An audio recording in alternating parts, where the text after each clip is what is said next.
Hello বন্ধুরা, তোমরা সবাই কেমন আছো? আমি এখন রান্না করছি। আজকে আমি ডিম সবজি করব। আলু দেওয়া হয়ে গেছে, জিরা সম্বরা দিচ্ছি আর তেজপাতা দিচ্ছি আর আলু দিচ্ছি। এখন টমেটোগুলো কুচি কুচি করে কাটছি, বেশি কুচি করে নিই। ওই টমেটো এখন ধুয়ে আমি ডিমের ঝোলে দেব। আমরা দুজন খাবো, তার জন্য অল্প রান্না করছি।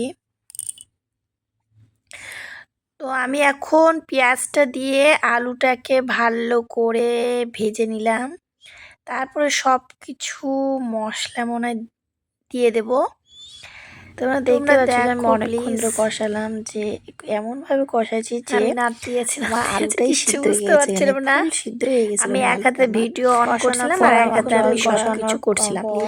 তারপরে আমি এদিকে আমি টমেটোটা দিয়ে দিয়েছিলাম। টমেটোটা দেওয়ার ভুলে গেছিলাম, অনেকক্ষণ ধরে আমি এটা কষাইছি। ডিম ঝোলের মধ্যে এখানে টমেটো তো গলে একদম হারাই গেছে, টমেটো শুধু একটা ভাজা দেখা যায়, ভাত আর গরম মশলা আমার ডিমের তরকারি, গরম মশলার প্যাকেট দিয়ে আমি কালারটা কেমনই আসে বুঝতে পারতেছি না।